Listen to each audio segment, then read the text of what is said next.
نظام بھی ہے اس کے ساتھ ویسٹڈ انٹرسٹ ہے، اس کے ساتھ پریولیج کلاسز ہیں. دے وانٹ اسٹیٹس کو، وہ کوئی تبدیلی نہیں ماننے کو تیار، کیونکہ اسی نظام کی شاخوں پر تو ان کے گھونسلے بنے ہوئے، وہیں سے تو مفادات ان کے وابستہ ہے. لہذا نظام جو ہے بدلنے کے لیے جانیں دینی پڑتی ہیں، خون بہانا پڑتا ہے، جان جوکھوں کا کام کرنا پڑتا ہے، اس کے بغیر نظام نہیں بدلتا. اور محمد کا رول صلی اللہ علیہ وسلم، یہ ہے وہ عظمت محمد کی جو انسان نے پہچانی ہے. میں 3 گواہیاں آپ کے سامنے پیش کر رہا ہوں. 1 from the east, 2 from the west, 3 کئی ملوے ہے. یہی لاہور 1920، یہاں ایک بریڈلا ہال ہوتا تھا.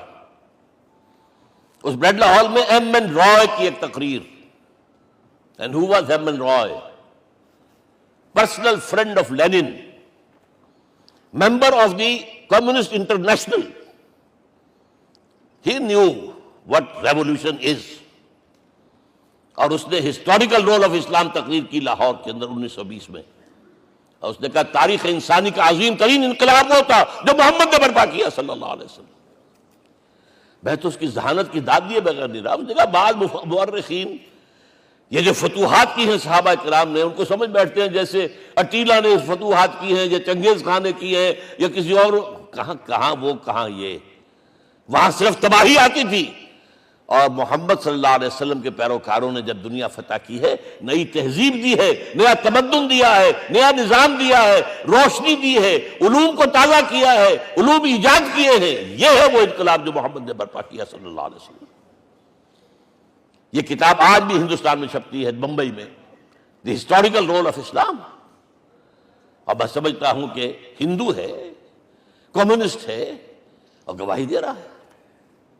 دوسرا، یہ تو چونکہ بڑی ریسنٹ پاسٹ کی بات ہے، ڈاکٹر مائیکل ہارٹ ایک کتاب لکھتا ہے دی 100، اور اس کا سب ٹائٹل کیا ہے؟ A selection and gradation of the 100 most influential personalities of the human race, human history. پوری انسانی نسل میں سے ان لوگوں کو چن لو جنہوں نے اس کی تاریخ کے دھارے کے رخ کو موڑا ہو. ادھر جا رہا تھا ادھر کر دیا، ادھر جا رہا تھا ادھر کر دیا. جن لوگوں نے بھی تاریخ کا دھارا موڑا پہلے سلیکٹ کر لو. سلیکشن، 100 آدمی کا ہم آ گئے. اب گریڈیشن، ان میں سب سے زیادہ کس نے کیا؟ اور ٹاپ پر لایا محمد کو صلی اللہ علیہ وسلم. یہ کتاب تو اویلیبل ہے، پڑھیے. اور چونکہ عیسائی ہے اور حضرت عیسیٰ کو نمبر 3 پر لے گیا، غور کیجئے. نمبر 2 پر لایا نیوٹن کو، بابائے طبیعیات. اور پھر کہتا ہے naturally I O an explanation. میں عیسائی ہوتے ہوئے I'm placing Muhammad at top. How? This is because, یہ لفظ یاد کیجئے, this is because he is the only person supremely successful in both the religious and secular fields. ذہانت، وہ زندگی جو آج تقسیم کر دی گئی ہے، یہ مذہبی زندگی ہے، یہ سیکولر ہے، یہ ریاست ہے، قانون ہے، یہ ہے، اور اس کو علیحدہ رکھو بھائی، مذہب کو علیحدہ رکھو. وہ کہتے ہیں کہ یا تو مجھے ملتا ہے کہ وہ آدمی جو ادھر اونچا ہے تو دوسری طرف نیچا ہے، کچھ بھی نہیں. ادھر اونچا ہے تو ادھر کچھ نہیں. روحانیت میں، دین میں، اخلاق میں عیسیٰ سے اوپر کون جائے گا؟ لیکن حکومت میں، ریاست میں کوئی پدہ بھی نہیں رکھا، زیرو. مذہب کتنا بڑا پیدا کر دیا گوتم بدھ نے، لیکن ریاست، حکومت زیرو. اور بڑے سے بڑے جو ہے شہنشاہ اور بڑے سے بڑے کانکرس کوئی چلا آیا ہے. آپ سوچئے جو گریک آ رہا ہے، جو سکندر اعظم کہاں سے چل کر مقدونیہ سے کہاں پہنچ گیا؟ بیاس تک. اٹیلا کہاں سے پہنچ گیا؟ مشرق سے مغرب تک. لیکن مذہب و اخلاق کے اندر زیرو نہیں بلکہ مائنس ویلیو لانی پڑے گی. ایک ہی انسان ہے. آپ کم سے کم give credit to his honesty. ایک ہی انسان، دو ہے ہی نہیں. He is the only person supremely successful in both the religious and the secular fields. اب آئیے تیسری میں گواہی دے رہا ہوں ایک ایسے شخص کی جو ویسے شاتم رسول ہے، گالیاں دی ہیں اس نے، بدترین گالیاں دی ہیں، رقیق حملے کیے، جیسے رشدی نے کیے ہیں ایسے تسلیمہ نسرین نے کیے ہیں، سب اس طرح کے کیے ہیں۔ وہ ایچ جی ویلز ہے، فکشن سٹوری رائٹر، ہسٹورین بھی ہے، 2 کتابیں ہیں اس کی تاریخ پر، تاریخ انسانی عالم، short history of the world and concise history of the world. جو رقیق حملے کیے ہیں میں اس کا ذکر نہیں اس لیے کر دیا کہ معلوم ہے وہ دشمن ہے، دوست نہیں ہے۔ اگر کسی کا دوست ہوگا تو تعریف کر ہی گا، وہ دشمن ہے، میں اسٹیبلش کرنا چاہتا ہوں، ہی از انیمی۔ اور عربی زبان کا ایک مقولہ یہ ہے کہ الفضل ما شہدت بہ الاعداء، فضیلت تو وہ ہوتی ہے جس کی گواہی دشمن دے۔ جب وہ آیا ہے concise history of the world میں چیپٹر آخری حضور کا، جو حضور کے چیپٹر میں جو آخری بات خطبہ حجۃ الوداع کو کوٹ کیا ہے، لا فضل لعربی علی عجمی ولا لعجمی علی عربی ولا لأحمر علی اسود ولا لأسود علی احمر الا بالتقوی۔ کسی عرب کو کسی عجمی پر کوئی فضیلت نہیں، کسی عجمی کو کسی عرب پر کوئی فضیلت نہیں، کسی گولے کو کسی کارے پر کوئی فضیلت نہیں، اور کسی کالے کو کسی گورے پر کوئی فضیلت نہیں، ہاں تقوی کے ساتھ فضیلت ہے۔ اب ذرا میرا ایک ایک لفظ نوٹ کیجئے، کیا لکھتا ہے اس پر؟ Although the sermons of human freedom, fraternity and equality were said before also, and we find a lot of these sermons in Jesus of Nazareth، مسیح ناصری حضرت عیسیٰ علیہ السلام کے ہاں بھی واعظ تو ہمیں بہت ملتے ہیں، but it must be accepted that it was Muhammad صلی اللہ علیہ وسلم who for the first time in history established a society based on these principles۔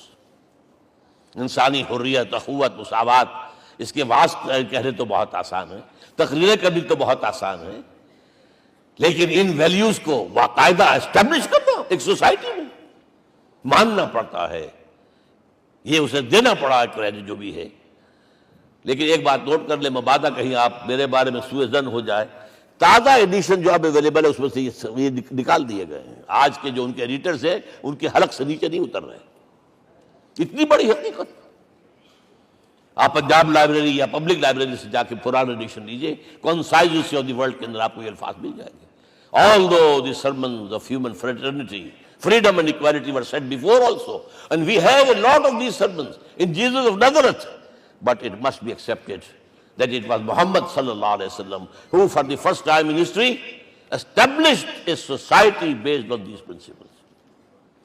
اب یہ جو مشن میں نے آپ کے سامنے رکھا، ایک بنیادی مشن، قرآن کی تبلیغ کرو، تبلیغ کرو، تبلیغ کرو، تبلیغ کرو۔ یا ایھا رسول بلغ ما انزل الیک من ربک وان لم تفعل فما بلغت رسالتہ۔ نمبر 2، جو دین حق دیا اسے غالب کرو، قائم کرو، نافذ کرو، اس کی مثال پیش کرو دنیا کے سامنے۔ ان دونوں میں مدد درکار تھی محمد الرسول اللہ کو، جیسے حضرت مسیح نے کہا تھا وَإِذْ قَالَ عِيسَىٰ ابْنُ مَرْيَمَ لِلْحَوَارِيِّينَ مَنْ أَنصَارِي إِلَى اللَّهِ، کون ہے میرا مددگار اللہ کی راہ میں؟ جیسے کہ اللہ فرماتے سورہ حدید میں، بڑی پیاری آیت ہے، بڑی ریولوشنری آیت ہے، بلکہ میں لفظ استعمال، بڑی ننگی انقلابی آیت ہے قرآن مجید کی۔ اتنا صاف اللہ تعالیٰ ہی سچ بول سکتا ہے، کوئی اور تو ضرور کہیں نہ کہیں اس کے اوپر کوئی کپڑا ڈال کے بات کرے گا۔ آیت نمبر 25 آف سورۃ الحدید، لقد ارسلنا رسلنا بالبینات، ہم نے اپنے رسولوں کو بھیجا واضح نشانیوں کے ساتھ، معجزات کے ساتھ۔ وانزلنا معهم الکتاب والمیزان، ان کے ساتھ کتاب اتاری، شریعت اتاری، میزان اتاری، نظام اتارا۔ لِیَقُومَ النَّاسُ بِالْقِسْطِ، تاکہ لوگ عدل پر قائم ہوں۔ اس لیے کتاب کیوں بھیجی، رسول کیوں بھیجے، نبی کیوں بھیجے، وحی کیوں بھیجی؟ تاکہ لوگ عدل پر قائم ہوں۔ یہ اس سے بڑی آیت کوئی ہوگی؟ عدل اجتماعی، سوشل جسٹس۔ اب اگلا ٹکڑا پڑھیے، وَأَنزَلْنَا الْحَدِيدَ، ہم نے لوہا بھی اتارا ہے، فیہ باس شدید، اس سے اسلحہ بنتا ہے، جنگی قوت ہے۔ وَلِيَعْلَمَ اللَّهُ مَن يَنصُرُهُ وَرُسُلَهُ بِالْغَيْبِ، اور اللہ دیکھ لینا چاہتا ہے کون ہے اس کے وفادار بندے جو لوہے کی طاقت کو ہاتھ میں لے کر اللہ اور اس کے رسول کی مدد کرتے ہیں۔ دین اللہ کا، اسے قائم کرنا اللہ کی مدد ہے، اسے قائم کرنا محمد کا فرض ہے، اس کے جد و جہد کرنا محمد کی مدد ہے صلی اللہ علیہ وسلم۔ یہ تھی نصرت، اور یہ نصرت آپ کو معلوم ہے حضور کی زندگی میں صحابہ کرام نے کی ہے کہ نہیں کی؟ جو شخص ایمان لایا فوراً داعی بن گیا، فوراً۔ ابو بکر ایمان لائے، اور 6 جو ہیں عشرہ مبشرہ میں سے چوٹی کے صحابہ، وہ ان کی دعوت پر ایمان لائے۔ سعد ابن ابی وقاص، طلحہ، زبیر، عثمان، سعید ابن زید، یہ سب کون ہیں؟ حضرت ابو بکر کی دعوت۔ نوجوان ہیں، مصعب بن عمیر کو گھر سے نکال دیا چچا نے، اور برہنہ کر کے نکالا ہے کم وقت نے، اس لیے کہ باپ مر گیا تھا، بہت دولت چھوڑ گیا تھا، ماں نے بڑے ناز و نام میں پالا تھا، کہتے ہیں 200 درہم کا جوڑا اس کا بن کر آتا تھا شام سے، جیسے کبھی ہم کہتے تھے کہ پنڈت نہرو کے کپڑے جو ہے پیرس سے سل کر آتے ہیں۔ اور جہاں سے گزر جاتا تھا مصعب، اتنا اس نے لگایا ہوتا تھا عطر کہ پوری گلی جو ہے وہ خوشبو سے جو ہے بھر جاتی تھی۔ چچا نے بلایا، تم جو یہ گلچھرے کر رہے ہو اپنے باپ کی دولت پر نہ، اور تم اسے کہتے ہو کافر، نکل جاؤ گھر سے۔ وہ چلنے لگے، he was a ten ager, چلنے لگے۔ وہ سمجھا تھا کہ میرے یہ کہنے سے اس کے تو اس کو تارے نظر آ جائیں گے، یہ فوراً جو ہے توبہ کرے گا، پلٹ آئے گا۔ چلنے لگے تو اسے اور غصہ آیا، یہ کپڑے بھی اسی باپ کے ہیں، اتارو۔ وہی اتارے کپڑے، مادرزاد برہنہ ہو کر ماں کے پاس گئے ہیں۔ ماں نے آنکھوں پر ہاتھ رکھا، مصعب کیا ہوا ہے؟ فرمایا امی میں موحد ہو گیا ہوں، یہ ہے توحید۔ اور اب جا کر حضور کے دامن میں بیت ارقم میں اب ہمہ وقت کارکن ہے، قرآن اتر رہا ہے، پڑھ رہے ہیں، سمجھ رہے ہیں، قرآن اتر رہا ہے، یاد کر رہے ہیں، یاد کر رہے ہیں۔ اور اس کے بعد جب کہا تھا مدینے والوں نے بیعت عقبہ اولیٰ پر کہ حضور ہمارے سے آپ کی ملاقات تو سال کے بعد ہی ہوگی، درمیان میں تو آپ کو معلوم ہے خوریزی ہے، کوئی قافلہ بچ کے نہیں آ سکتا، تو اب آپ ہمیں کوئی اپنا شاگرد دیجئے۔ مصعب بن عمیر کو حضور نے کہا جاؤ ان کے ساتھ۔ وہاں ان کا نام پڑ گیا المقری، پڑھانے والا، قرآن پڑھانے والا۔ 75 آدمی اگلے سال لے کر آ گیا ہے، اور اسی سے بیعت عقبہ ثانیہ ہوئی ہے، اور ہجرت کا راستہ کھل گیا۔ اور اس کو ایک دفعہ حضور نے دیکھا، مسجد کے دروازے کے سامنے سے گزر رہا تھا مصعب، پھٹا ہوا کمبل تھا جسم پہ لپیٹا ہوا تھا۔ حضور کی آنکھوں میں آنسو آ گئے۔ غزوہ احد میں شہید ہوا کس طرح؟ علم بردار تھا، ایک ہاتھ پر وار پڑا ہے، کٹ کے گر گیا، ایک ہاتھ سے تھاما، دوسرے پر بھی گر گیا، دونوں جو بچے ہوئے حصے تھے اس سے تھاما۔ پھر جب ختم ہو گئے، اس کے بعد جو ہے جب دفن کر رہے تھے تو حضور کے سامنے پرابلم لایا گیا۔ مصعب کے جسم پر تو کوئی کپڑا ہی نہیں تھا سوائے ایک چادر کی، ایک دھوتی، اللہ اللہ خیر اللہ۔ اور شہید کا کفن ہوتا ہے اس کا اپنا لباس۔ حضور وہ اتنا چھوٹی ہے وہ چادر کہ پاؤں ڈھانپتے ہیں تو سر کھل جاتا ہے، سر ڈھانپتے ہیں تو پاؤں کھل جاتے ہیں۔ فرمایا سر کو ڈھانپ دو کپڑے سے اور پیروں پر گھاس ڈال دو۔ That was the last dress which Mus'ab got۔ تو یہ لوگ جو تھے محمد رسول اللہ والذین معہ، یہ ساتھی حضور کے، جنہوں نے حضور کے مشن میں آپ کا ساتھ دیا۔ اور ایک خاص مرحلے کا تو میں آپ کے سامنے ذکر ہی کر دوں، اس لیے کہ دین کی اقامت، دین کا غلبہ، اس میں تو جہاد اور قتال آئے گا لا محالہ۔ Nobody is going to allow you to change the system۔ اگر سسٹم بدلتا ہے تو اس کے ساتھ جو مفادات بدلتے ہیں وہ ختم ہو جاتے ہیں، جو پرولیجز ہیں وہ ختم ہو جاتے ہیں۔ لہذا جب غزوہ بدر کا مرحلہ آیا ہے، حضور نے مجلس شورا منعقد کی، اور آپ نے جو وہی سے آپ کو بتا دیا گیا تھا، دیکھو ایک قافلہ آ رہا ہے شمال سے، مال غنیمت سے لدا پھدا ہے، اور 50 صرف اس کے ساتھ محافظ ہیں۔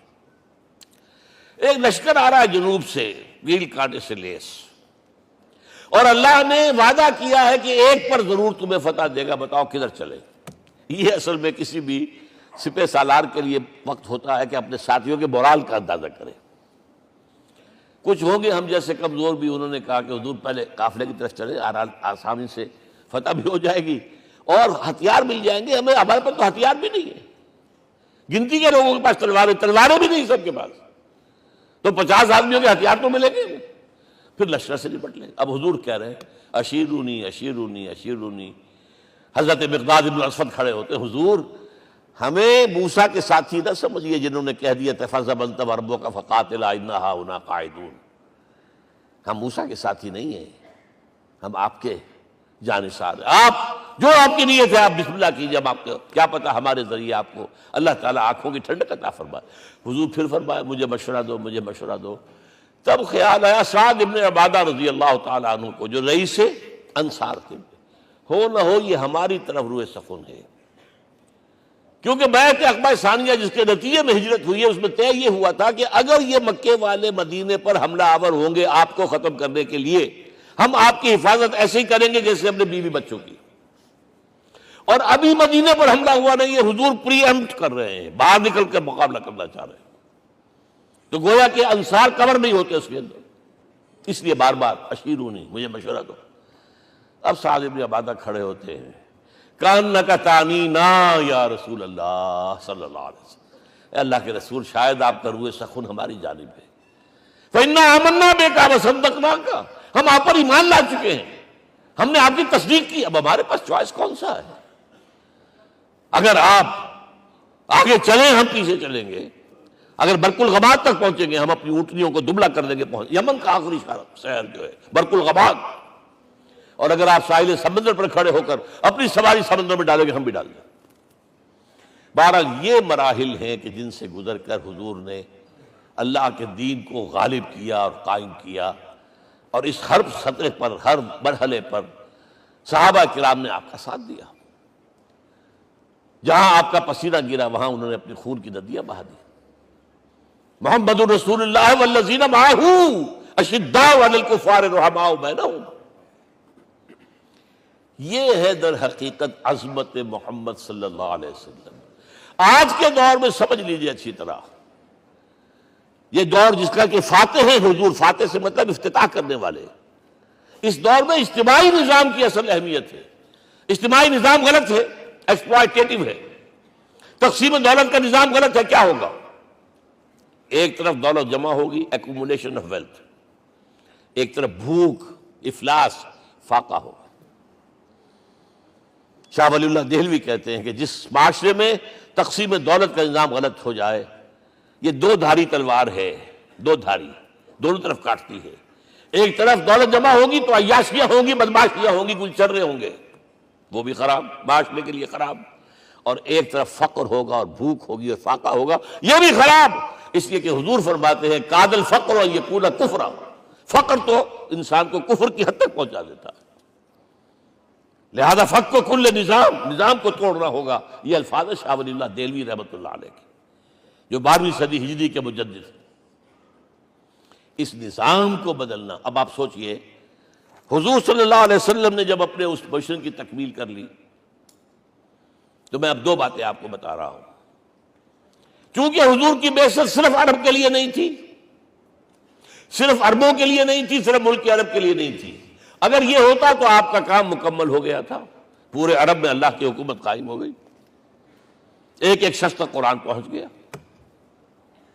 لیکن 5 جگہ قرآن میں آیا ہے وَمَا أَرْسَلْنَاكَ إِلَّا كَافَّةً لِلنَّاسِ بَشِيرًا وَنَذِيرًا، ہم نے نہیں بھیجا آپ کو مگر تمام انسانوں کے لیے بشیر اور نذیر بنا کر، لہذا کام مکمل نہیں ہوا۔ اقبال کہتا ہے وقت فرصت ہے کہاں، کام ابھی باقی ہے، نور توحید کا اتمام ابھی باقی ہے۔ یہ بھی تکمیل رسالت کا مظہر ہے کہ حضور سے پہلے کوئی رسول پوری نوع انسانی کے لیے نہیں بھیجا گیا، آپ پہلے رسول ہیں اللہ کے اور آخری جو پوری نوع انسانی کے لیے بھیجے گئے۔ حضرت عیسیٰ نے بھی یہی کہا تھا اپنے حواریین سے، تو سینٹ پال نے اسے تبلیغی مذہب بنایا ہے۔ انجیل میں اب بھی الفاظ موجود ہیں کہ I have been sent in search of the lost sheep of the house of Israel، میں تو اسرائیل کے گھرانے کی کھوئی ہوئی بھیڑوں کی تلاش میں بھیجا گیا ہوں، صرف بنی اسرائیل کے لیے۔ قرآن بھی کہتا ہے رسولا الی بنی اسرائیل، واحد رسول ہیں جو پوری دنیا کے لیے بھیجے گئے۔ اچھا کہہ دینا تو آسان ہو گیا، اس کا مطلب کیا ہے؟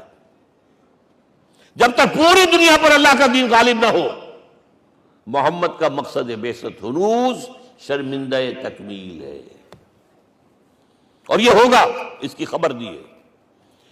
یہ ایک تحفہ میں لے کر آیا آپ کے لیے، 8 صفحے ہیں، لیکن یہ سمجھیے کہ یہ سونے کے حروف سے شر لکھے ہوئے ہیں، وہ احادیث، وہ آیات جن میں حضور نے خبر دی ہے کہ پوری دنیا پر اللہ کا دین غالب ہوگا۔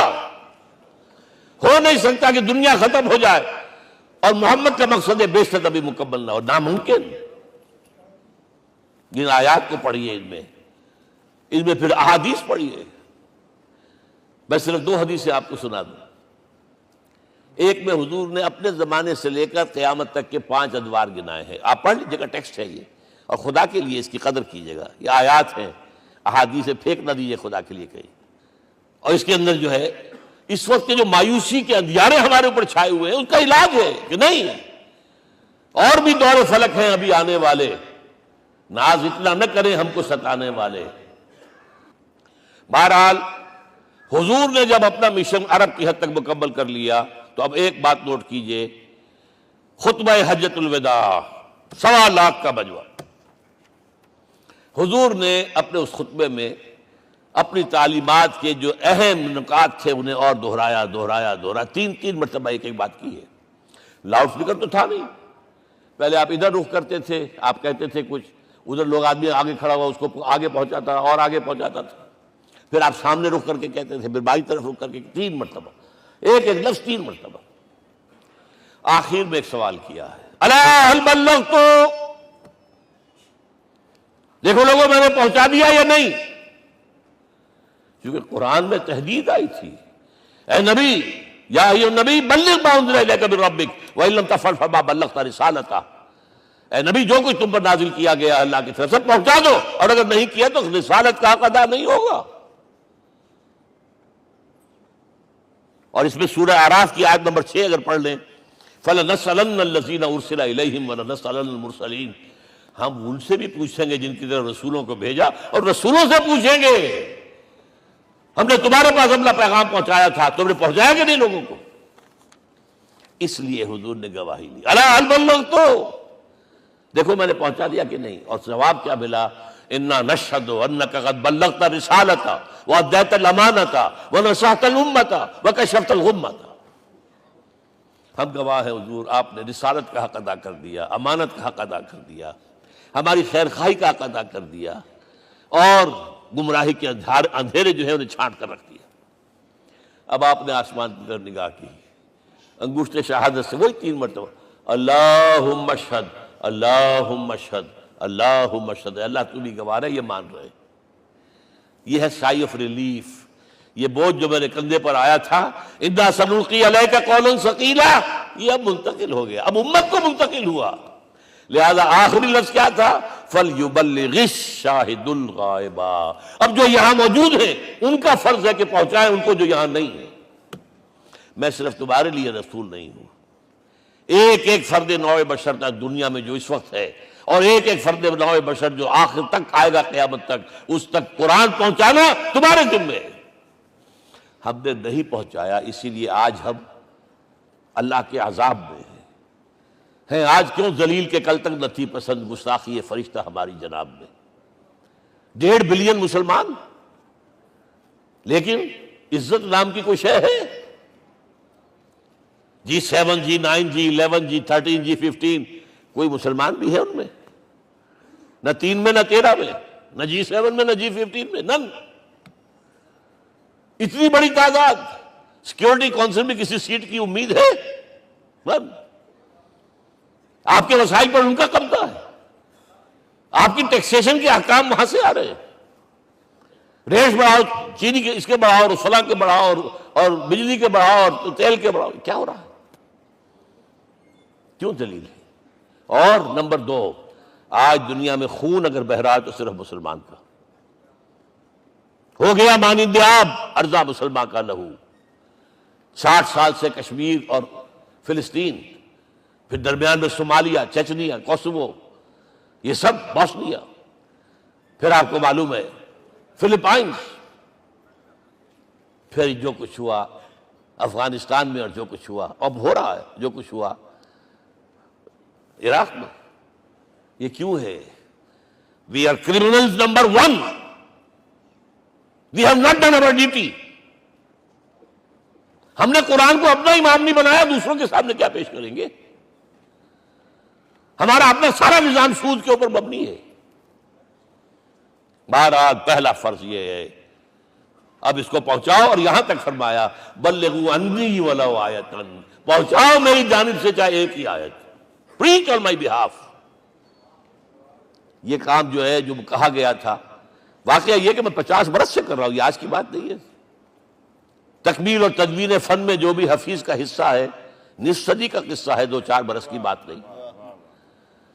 میں میڈیکل کالج کے زمانے سے درس قرآن دے رہا ہوں. جب یہ طلبہ کے اجتماعات کے درمیان درس قرآن ہوتا تھا، جماعت اسلامی کا رکن تھا تو درس قرآن ہوتا تھا، اور اس کے بعد سے میری زندگی کا بیشتر وقت اس میں لگا، بیشتر اور بہتر. یہ حضور کا حکم ہے، پہنچاؤ میری جانب سے چاہے ایک یاد پہنچاؤ. اچھا، نمبر 2، اب حکم دیا گیا، اس کی مثال میں دے رہا ہوں آپ کے سامنے.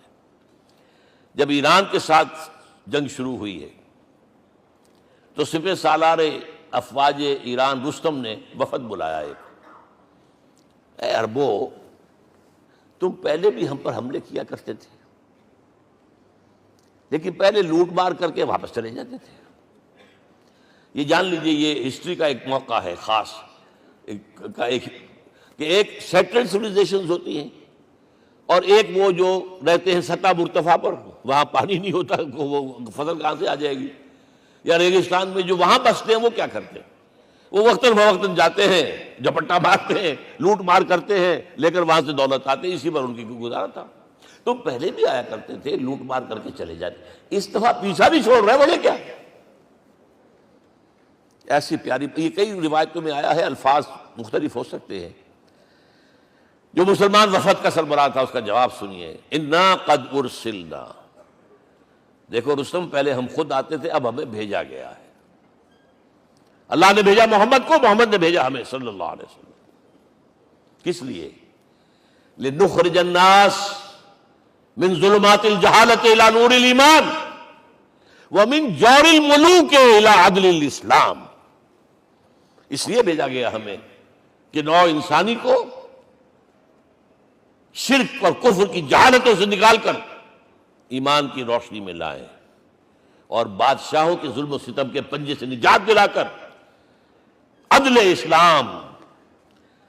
دیکھو ہمارا خلیفہ چٹائی پر بیٹھتا ہے، عمر رضی اللہ تعالیٰ عنہ، اس کے تو کوئی خدم و حشم نہیں ہے، کوئی باڈی گارڈ نہیں ہے. ایک آیا تھا سفیر ایران کا، مدینے میں آ کر گھوما پھرا، کوئی محل نظر نہیں آیا اسے. پوچھتا ہے مسلمانوں سے، اے نا ملکن، بھائی تمہارا بادشاہ کہاں ہوتا ہے؟ جواب ملا، لیس لنا ملکن بل لنا امیر. ہمارا کوئی بادشاہ نہیں، ہمارا امیر ہے. کہاں ہے بھائی؟ ہمارے بیت المال کے کچھ اونٹ گم ہو گئے تھے کہ بھائی ملے نہیں، ہمارا خلیفہ تلاش کرنے گیا. اب اس نے کسی کو لیا ہوگا، آئیڈینٹیفائی کر سکے، ڈھونڈ کر جا کر ایک جگہ دیکھا. دھوپ تیز ہو گئی تھی، حضرت عمر تھک گئے تھے، لہذا ایک درخت کے سائے میں اپنے کوڑے کا تکیہ بنا کر لیٹے ہوئے استراحت فرما رہے. کوئی خادم نہیں، کوئی خدم و حشم نہیں، کوئی باڈی گارڈ نہیں. اس وقت وہ کھڑے ہو کر کہتا ہے، عمر تم عدل کرتے ہو، تمہیں کوئی خوف نہیں ہے. ہمارے بادشاہ ظلم کرتے ہیں، لوگوں کا خون پیتے ہیں، انہیں ہر وقت ڈر رہتا ہے. انہیں اونچی اونچی فصیلیں چاہیے، انہیں باڈی گارڈ چاہیے، انہیں حفاظتی دستے چاہیے. یہ مثال پیش کی ہے نا، یہ کوئی فیری ٹیلز تو نہیں ہے، یہ تو آج کی تاریخ ہے. 1400 برس پرانی تاریخ ہے بھائی، کوئی پرانی نہیں ہے، کوئی 10,000 سال پرانی بات نہیں ہے. اور وہی عمر ہے، انہیں بلایا گیا ہے بیت المقدس. وہاں جو مسلمانوں کا محاصرہ تھا وہ طول کھینچ گیا. فصیل بہت اونچی مضبوط، اور اندر ہر طرح کا رسد بھی موجود ہے، راشن بھی ہے، پانی بھی ہے. عیسائیوں کا قبضہ تھا. عیسائی پادری آئے فصیل پر، مسلمانوں تم اگر قیامت تک بھی یہاں پڑے رہے محاصرہ کر کے، یہ کبھی فتح نہیں ہوگا شہر. ہاں یہ فتح ہونا ہے، ہماری کتابوں میں ہے، لیکن ایک درویش بادشاہ کے ہاتھوں فتح ہوگا. تمہارے اندر ہمیں وہ درویشی نظر نہیں آ رہی. وہ چونکہ کچھ عرصہ ہو گیا تھا، شام میں پہنچ گئے تھے، خربوزے کو دیکھ کے خربوزہ رنگ پکڑتا ہے، اچھا لباس پہننا شروع کر دیا.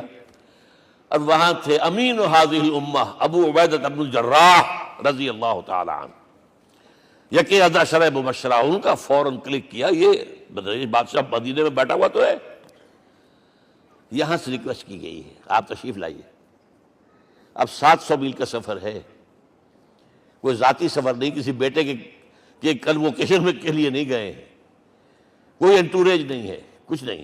ایک اونٹ، ایک خادم، اور اسی اونٹ پر راستے کا راشن، لہذا ایک آدمی بیٹھ سکتا ہے. اب ایک منزل خلیفہ اوپر تشریف فرما ہے اور خادم ہاتھ پکڑ کر آگے چل رہا. اگلی منزل خادم اوپر بیٹھا ہے اور خلیفہ ہاتھ پکڑ کے آگے چل رہا ہے. جب آخری منزل آئی ہے تو باری ہو گئی اس خادم کی. اس نے ہاتھ جوڑ دیے، خدا کے لیے لوگ دیکھیں گے، مجھے ماریں گے، تمہیں شرم نہیں آئی؟ خلیفۃ المسلمین جو ہے وہ آگے آگے تمہارے چل رہے تھے، تم براجمان تھے. حضرت عمر نے ڈانٹ پلائی، الدور دورو، نہیں، باری تمہاری ہے. وہ بیٹھا ہوا اوپر، حضرت عمر پھنکیل پکڑ کر آ رہے ہیں اور بیچ میں کہیں کیچڑ آ گیا تھا، جوتیاں بھی ہاتھ میں پکڑی ہوئی ہیں. اب وہاں آتے ہی انہیں لے جایا گیا فصیل کے سامنے. انہوں نے اوپر سے اپنی کتابیں دیکھیں، ہاں یہی ہے درویش بادشاہ. یہ فتح نہیں ہوا تھا یروشلم، یہ ایک صلح کے طور پر انہوں نے دیا ہے، کھول دیا، آ جاؤ. اور انہوں نے شرط رکھوائی تھی کہ کہیں یہاں یہودیوں کو آباد نہیں ہونے دیں گے آپ. حضرت عمر نے اتنی رعایت کی تھی یہودیوں کے لیے کہ وہ یہاں آئیں، اپنے مقدس مقامات کی زیارت کر کے جا سکتے ہیں، لیکن یہاں سیٹل نہیں ہو سکتے. اس لیے وعدہ تھا. یہ وعدہ جو ہے سلطان عبدالحمید خان تک چلا ہے. بڑی سے بڑی رشوت پیش کی تھی زائنسٹ نے، تمہارے سارے قرضے ہم ختم کر دیں گے، تم جو ہے ہمیں فلسطین میں آباد ہونے کا حق دے دو. نہیں، جو معاہدہ عمر کا تھا اس میں کوئی ترمیم نہیں کر سکتا. تو یہ مثالیں ہیں جو پیش کی گئی ہیں. میں تو کہا کرتا ہوں، جب میں نے پڑھا تھا کہ کرنل جمال عبد الناصر کی بیٹی سائیکل پر جاتی ہے کالج، کیو این لائی کی بیٹی بھی سائیکل پر کالج جاتی ہے، احساس ہوا تھا عظمت ہے نا آخر، چاہے وہ کسی غیر میں ہو. اور واقعہ یہ ہے کہ میں بیان کرنے سے رہ نہیں سکتا. جب میں نے لال بہادر شاستری کے بارے میں سنا، he had no house in the whole of India. یہ تو بھارت کی ڈیموکریسی کا ایک معجزہ ہے. A person who doesn't own a house in the whole length and breadth of India and he rose to the position of prime minister. ہمارے ہاں کسی میونسپلٹی کا جو ہے ممبر نہیں بن سکتا. اس کی بیوی اپنے گھر میں خود کھانا پکاتی تھی، کوئی ملازم نہیں تھا. اور جب ہارٹ اٹیک ہوا ہے تاشقند میں، تو وہ جو مرتے دم بات کی ہے اس نے ماتا جی سے کی ہے، بیوی سے نہیں کی. یہ ہماری مشرقی روایات ہیں، ماں کا مقام. لیکن یہ تمام مثالیں جو ہیں، پوری نوع انسانی 10 مرتبہ پیدا ہو کر ختم ہو جائے، حضرت عمر والی مثالیں نہیں لا سکتے. رات کو گشت کر رہے ہیں، ایک جگہ سے رونے کی آواز آئی، معلوم ہوا کہ بچے ہیں، بھوکے ہیں، رو رہے ہیں. ماں سے پوچھا گیا کیا معاملہ ہے؟ کہ کیا کروں، کچھ نہیں ہے، میں نے یہ آنڈی چڑھا دی ہے، چولہے کے اوپر آگ جلا دی ہے، بچوں سے کہا کچھ پک رہا ہے، ذرا انتظار کرو، سو جائیں گے. کانپ گئے. ایسی گئے سیدھے بیت المال. آٹے کی بوری اپنے غلام سے کہا میرے کندھے پر رکھ. میں پہلے چلتا ہوں. نہیں، قیامت کے دن تم میرا بوجھ نہیں اٹھا سکو گے. اپنے کندھے پر بوری رکھ کر لائے ہیں، کھانا پکوایا، کھلایا بچوں کو. اب اگر حضور یہ کہے کہ سید القوم خادم ہوں تو یہ حقیقت تھی کہ نہیں تھی؟ ورنہ اگر یہ مثال نہ آتی تو کہتے جی شاعری تو اچھی ہے، بہت اچھا شعر کہہ دیا، کوئی سردار بھی کبھی خادم ہوا ہے. اب یہ ہے کہ یہ نظام دنیا میں، بس آخری بات پہ میں آ گیا ہوں، یہ خوشخبریاں میں آپ کے ساتھ یہ تحفہ لے کر آیا. یہ پڑھیے کہ نظام دوبارہ آنا ہے. محمد کی پیشن گوئی غلط نہیں ہو سکتی، ہو صادق المصدوق صلی اللہ علیہ وسلم. اگرچہ ابھی ہمیں اور سزائیں ملنی ہیں، اور سخت سے سختر سزائیں آنی ہیں. ابھی آرمگیڈون سر پر تنی ہوئی ہے، کھڑی ہوئی ہے، ملحمۃ العظمیٰ جسے حدیث میں کہا گیا. آرمگیڈون پتہ نہیں آپ نے کبھی سنا ہے کہ نہیں سنا ہے. یہ بائبل کی آخری کتاب جو ریولیشن جان ہے اس میں ہے کہ ایک بہت بڑی جنگ ہوگی، گریٹر اسرائیل بنانے کے لیے بہت بڑی جنگ ہوگی. and you set the stage has been set for that. NATO تیار اسی کے لیے ہو رہا ہے دوبارہ. کس لیے؟ نیٹو چیف سے پوچھا گیا تھا کہ تمہارا دشمن جو تھا USSR تو ختم ہوا، گھٹنوں کے بل پڑا ہوا ہے، اب کس کے لیے اس کو ایکسٹینڈ کر رہے ہو اور آرگنائز کر رہے ہو؟ اب ہمیں مسلم فنڈامنٹلسٹ سے نمٹنا ہے۔